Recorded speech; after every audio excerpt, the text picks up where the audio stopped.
Hey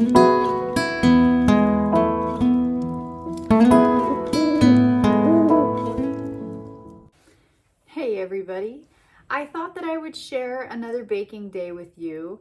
It's really cold outside, beautiful crisp fall day. The guys are out back working on the retaining wall in the Badlands, trying to get that under control before the weather really turns ugly into winter, which, of course I love. But I thought, what this house needs is some bread in the oven. And I haven't made English muffin bread in a while, so I thought I would get a couple of loaves of that going in the oven. If you've never made English muffin bread, you're in for a real treat because it's so easy. You don't have to get out any kind of blender, bread machine, nothing. A wooden spoon or a spatula is all you need because you stir this bread up. It's a batter bread, no knead bread. And you would just let it rise once in the pans and then throw it in the oven. It's so easy. My mom always had English muffin bread or beer bread for us.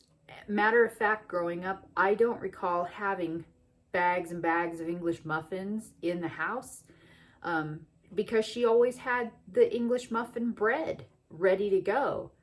And you know how English muffins are so good. They have the flat side and you've got all the nooks and crannies on top. But the English muffin bread was even better because those nooks and crannies were on both sides of your slice of toast. Oh, it's just heaven. Absolutely delicious. So I'm going to go ahead and get that going, make a couple of loaves of that.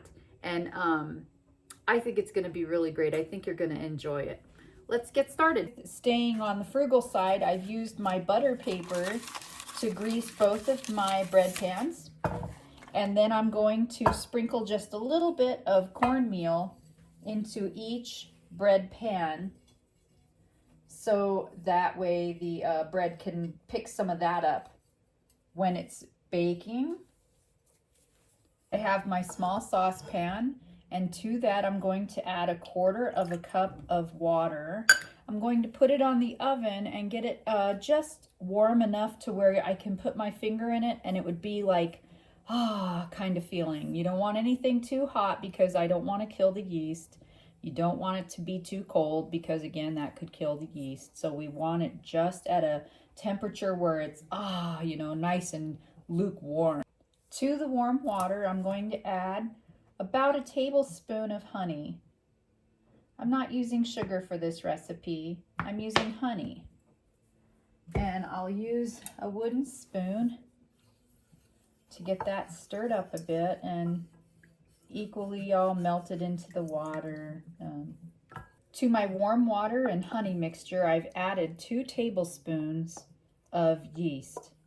I know it's a lot of yeast. This is a really strong, earthy bread, and you want to let it just get dissolved in that water. Let it proof. While the yeast is proofing, I'm going to add a cup of flour to my bowl, and I also want to add some salt. For this recipe, we're going to use 2 teaspoons of salt, 2 level teaspoons. And then we also want to add some baking soda. I only need 1/4 of a teaspoon for that. And we'll put that in. And then we'll get another whisk and just kind of distribute it all throughout the flour. You could see that the yeast has proofed pretty well. It is such a good bread, and you're going to be glad that you used this much. I know it seems like an absurd amount, but trust me, it's really a really good thing.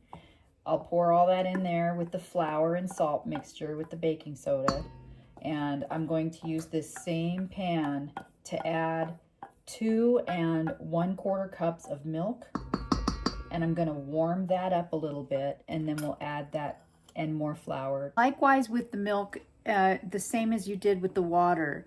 You don't want it hot, and you definitely don't want it cold. You want it to be a lukewarm, where it's just like you would put your finger in there and it would just feel really great, like a nice warm bath.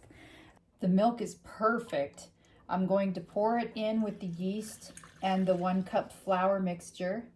I'll keep this wooden spoon. I think it works better than the whisk. Kind of stir this around. And to that, I'm going to add the rest of my flour. So I've added 1 cup. In total, we need 4.5 cups. So here's the 2nd cup. I'm going to stir it as I go. 3rd cup.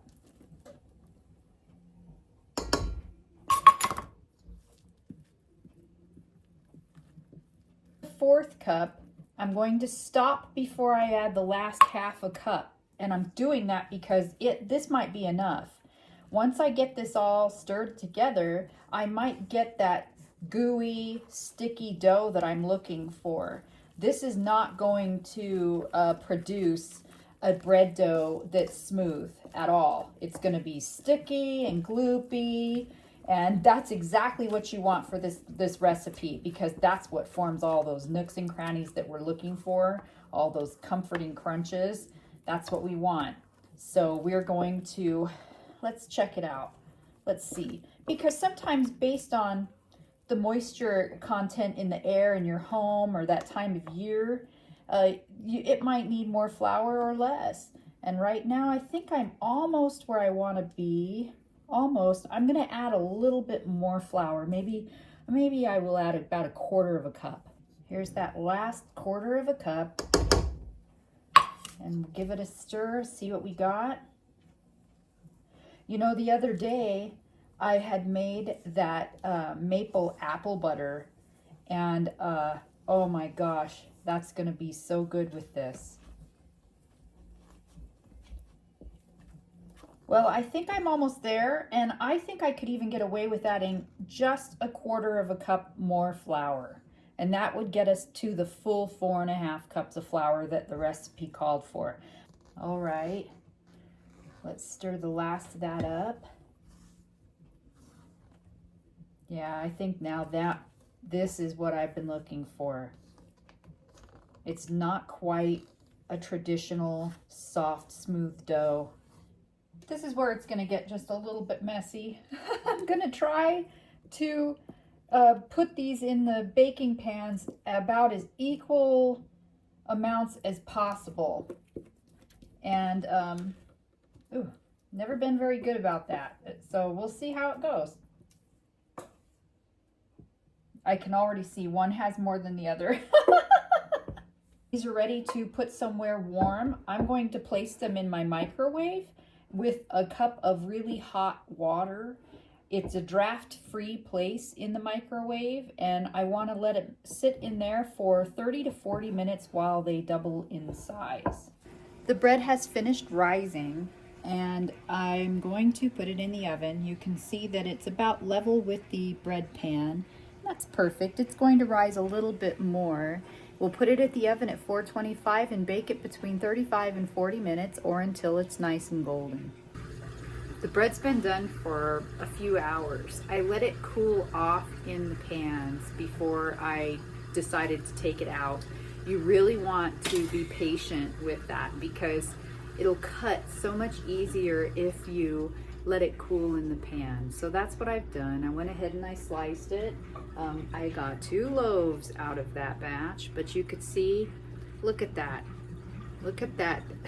Isn't that fantastic? It toasts up really well. Let me get a piece and I'll butter it up and show you. Nothing gets better than that, right? And imagine like a perfectly fried egg on this. Oh my gosh. Let's give it a try.